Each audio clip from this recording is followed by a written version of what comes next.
안녕하세요. 한자의 비밀의 천지창돈입니다. 저번 시간에 이어서 오늘은 저번 시간에 말씀드렸던 계집여자를 어떻게 해석할 수 있는가, 어떻게 해석하는 게 더 좋은 해석인가, 과연 계집여, 여성으로만 해석하는 게 맞는 해석인가 하는 부분에 대한 이야기를 조금 더 이어가 보겠습니다. 바로 편안한 안자에 대한 부분인데요. 요 편안한 안자를 보면 요 간머리, 요 지붕 간머리에 계집여자가 안에 있죠. 요렇게요. 그래서 고대식으로 표현하면 이렇게 표현하고 이런 식으로 지배 모양을 하고 있는 그런 식으로 해석합니다. 그래서 기존의 해석은 편안한 안, 즉 집에 여자가 있어야 편안하다. 그러니까 그런 의미죠. 그 보쌈을 해서라도 집에 여자를 지어놔라. 그래서 뭐 저기 노예를 샀든지 해가지고 해서라도 어쨌든 약탈을 해와서라도 집에 여자가 있어야 된다. 또는 그렇게 해석을 하죠. 근데 이 역시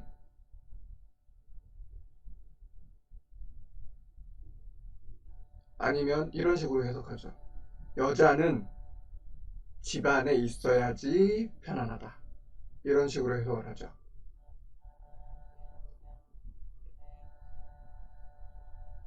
정말 말도 안 되는 해석이죠. 딱 이미지만 생각을 해보십시오. 이미지만.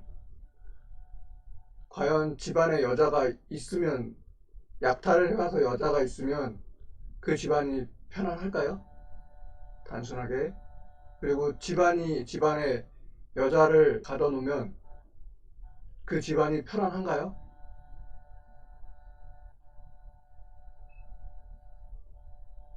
이게 도대체 말이 안 되는 해석이지 않습니까? 이게 어떻게 말이 되는 해석이라고 이렇게 가르쳤을까요? 여성 무시의 해석의 전형이죠. 그리고 고대 사회가 어떻게 돌아가는지 모르고 했던 해석들이죠. 이게 다시요. 그러면 제가 생각하는 요 글자가 왜 편안한 안자가 됐는지에 대해서 말씀을 한번 드려볼게요. 기본적으로 해석하는 게 계집녀로 해석하면 안 된다고 그랬죠. 안 되는 글자가 있다고 했죠. 옛날 고대 쪽으로 가면 갈수록 이 계집녀자로 해석하는 게 아니라 새끼꼴 엮다, 여미다 로 해석해야 됩니다. 여미다에서 온 여자라고 봐야 됩니다. 계집녀는요. 그러면 다시 그러면 요걸 엮을 여 또는 새끼줄 여, 끝만들 여로 해석하면 어떻게 해석될 수 있는가? 너는 어떻게 해석할래? 하고 물어보신다면 저는 이렇게 해석을 하겠습니다. 유비무환, 집 안에서 끈을 엮어 준비하면 그 집안이 편안하다. 끈이라는 존재를 말입니다. 요 끈이라는 존재가 고대에서 어떤 역할을 했는지가 굉장히 중요합니다. 제가 달리 결승 문명이라고 말씀드린 게 아닙니다. 이 끈 문명이라는 것 자체가 요 결승 문명이라는 것 자체가 굉장히, 이 끈이라는 것 자체가 우리 인간 사회에서, 특히 고대 사회에서 굉장히 중요한 역할을 하고 있었다는 겁니다. 끈이라는 게 도구의 기본입니다. 기본. 도구를 만드는데 기본이고요. 또 힘을 쓰는데 기본이고요. 또 옷을 만드는데 기본이고요. 옷의 기본 그 베이스가 끈입니다. 그쵸? 그리고 뭘 메고 올 때도, 뭘 그 이동시킬 때도 요 끈은 필수적입니다. 요 끈이 없으면 그냥 손으로 들고 와야 되잖아요. 근데 끈이 있으면 엮어서 매서 짊어지고 올 수 있죠. 한 번 갔다 오는데, 한 번 먼 곳에 갔다 오는 게 손으로 들고 오는 것과 끈으로 메고 오는 것은 양이 달라지죠. 그처럼 기본적으로 고대의 끈은 우리 시대로 비유하면은 전기입니다. 전기. 전기.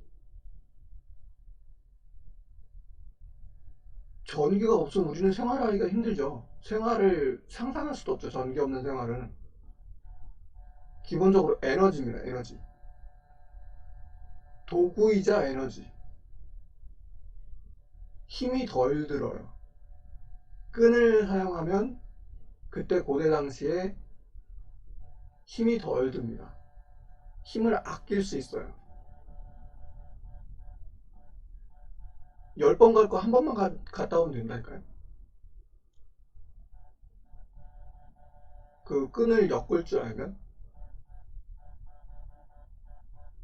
그리고 울타리를 만드는 데 있어서도 마찬가지죠. 끈을 엮으면 요 나무를 그냥 쌓아놓는 것보다 훨씬 더 튼튼하게 울타리를 만들 수 있죠. 그러려면 끈을 만들어야 되죠. 끈을 만들어서 이걸 엮어야 되니까요.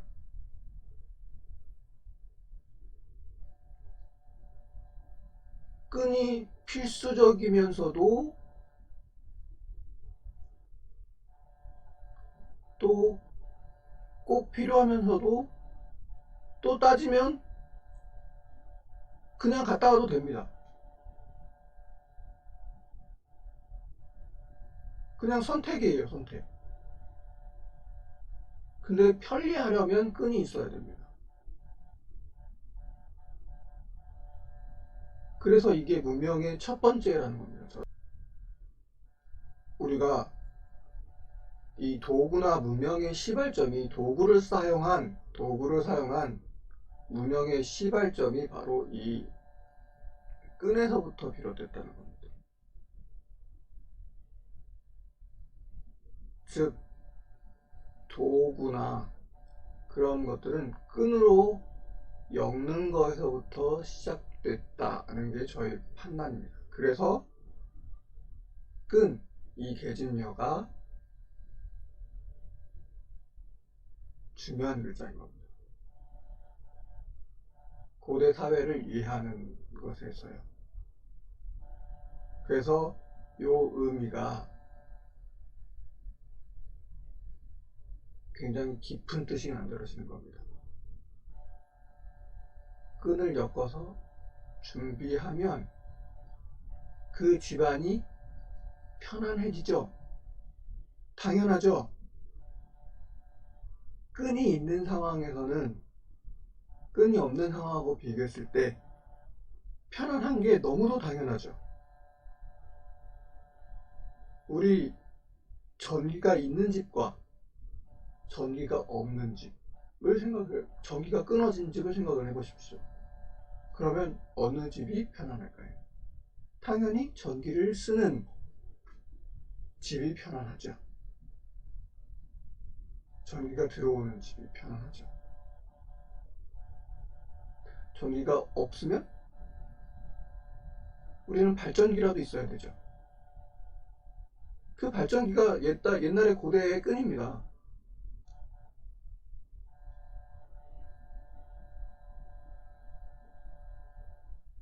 비상시에 쓰는 우리가 비상시에 쓰는 발전기, 그게 끈 준비하는 겁니다. 끈 준비.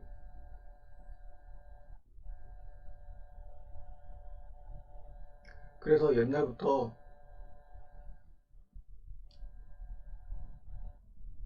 저는 옛날에 외할아버지가 또는 외할머니가 시간이 날 때마다 새끼를 엮었다고 하시는 말씀을 듣고 자랐습니다. 옛날에요. 시간 나실 때마다 끈을 엮으셨대요. 그러니까 가마니를 엮는다라고 표현을 하시더라고요. 가마니 끈. 왜 볏짚 같은 걸로요. 볏짚 같은 걸로 가마니를 계속해서 가마니 끈 엮어서 그거를 가마니도 만들고 또 여러 가지 끈을 만들어서 그거 가지고 도구도 만들고 계속해서 손을 쉬지 않으셨다. 외할머니는 손을 쉬지 않으셨다. 그렇게 부지런하셨다. 라고 표현을 하셨습니다. 그게 바로 이 편할 안자의 모습인 겁니다. 집안에서 밖에 비 올 때 또는 밖에 일이 없을 때 남자든 여자든, 남자는 밖에 일이 없을 때 안에 들어와서 끈을 만들었고요. 여자는 이 안에서 세찬 준비나 밥 준비 끝나고 나서 계속 손이 쉴 때 끈 만들어서 놔뒀고, 좀 더 이게 뒤로 가면 어떤 식으로 문화가 발전이 되냐면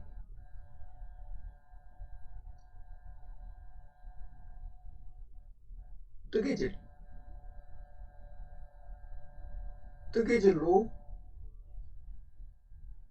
실을 떠서 옷을 만들고, 또는 배짜기, 배트를 가지고 배를 짜고 하는 모습으로 여러 가지 형식의 끈을 엮는 건 똑같죠. 근데 말씀드렸듯이 끈을 가지고 또는 실을 가지고 하는 여러 가지 일을 했다는 겁니다. 이런 식으로요. 근데 그거의 처음 시작이 바로 새끼를 꼬는 겁니다.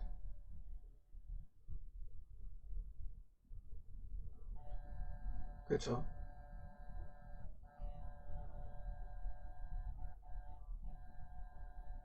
요 생활상을 이해하지 못하고 집에 여자가 있어야 된다. 그래야지 집안이 편안하다. 요거는 그지 같은 해석입니다. 정말 그지 같은 해석입니다.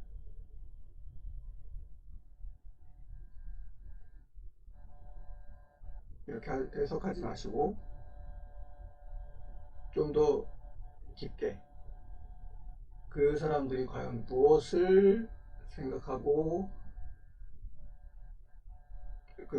글자를 보실 때요, 절대로 하지 말아야 되는 가정이 뭐냐면, 글자를 만들 때 절대로 어떤 것을 비하하면서 만들지 않았습니다.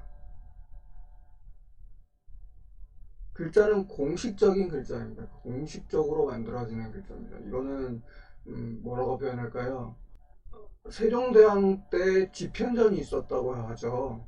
집현전을 만들었다고 하죠. 근데 세종대왕 때만 집현전이 있었을까요? 아닐 겁니다. 그 전 왕조 고려시대 때도 집현전 있었을 것이고요. 그리고 신라 때도 집현전이 있었을 것이고요. 그리고 고구려도 집현전이 있었을 것이고요. 그리고 고조선에도 집현전이 있었을 겁니다.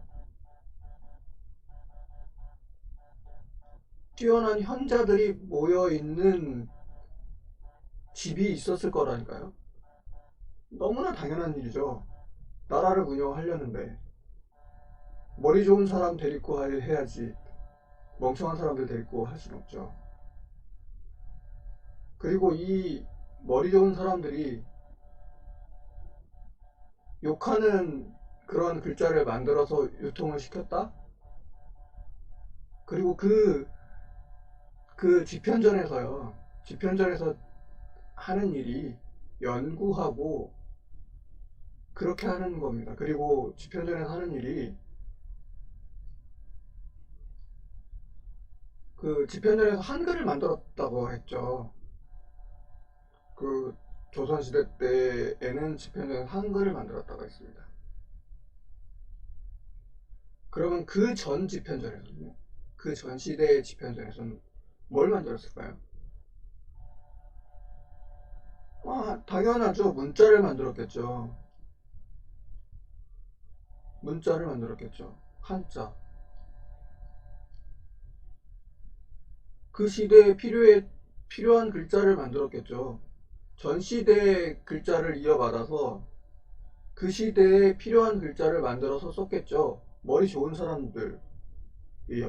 머리 좋은 사람들이 필요한 글자를 만들어서 썼겠죠. 그럼 그 글자가 공식적인 기관에서 만들었어요. 집현전에서요.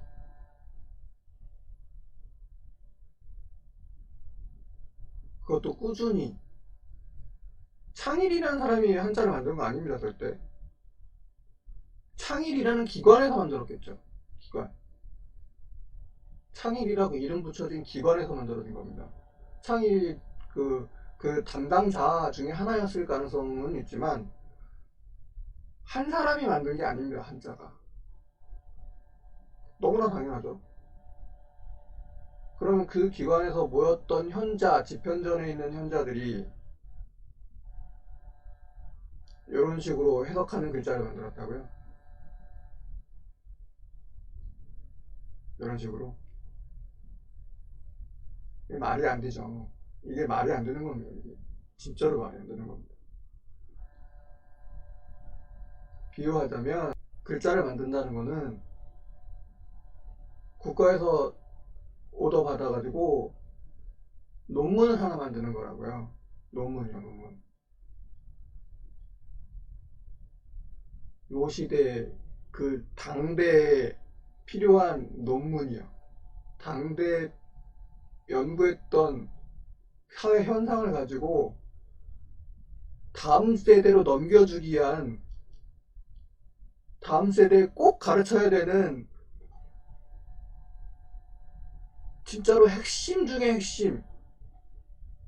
이거는 꼭 알아야 돼. 이건 진짜로 꼭 알아야 돼. 이건 그 문장으로서가 아니라 정말 정말 씨앗으로 알아야 돼. 씨앗으로. 문장으로 풀어서 가르쳐 줄 게 아니고 이건 늘상 쓰면서 보면서 느껴야 되는 그런 거야. 그런 걸 가지고 모으고 모하고 자르고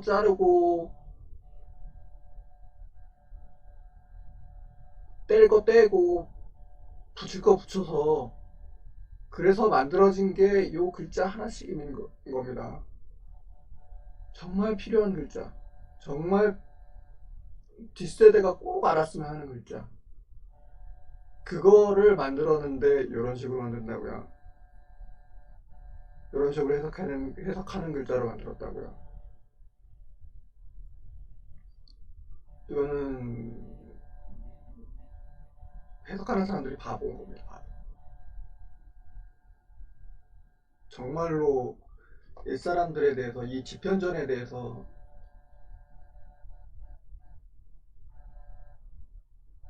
개념이 없는 겁니다. 개념. 이거 정말 꼭 알아야 돼.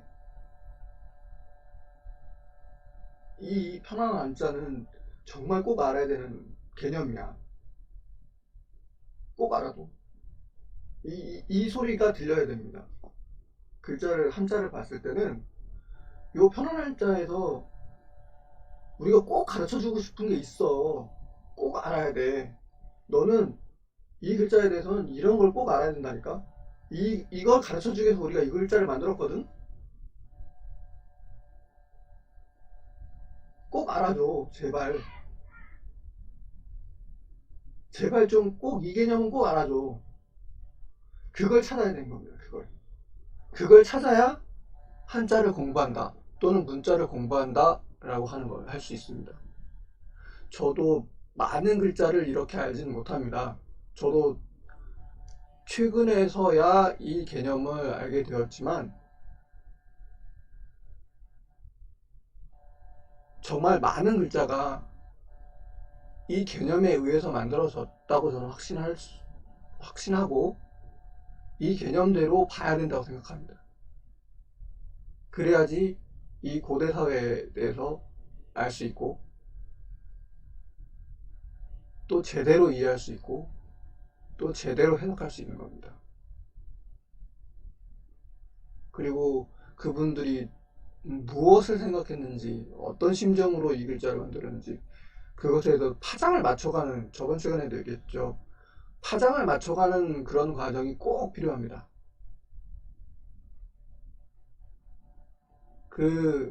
그런 작업들을 계속해서 다음 시간에도 이어가겠습니다. 편안한 유비무환입니다.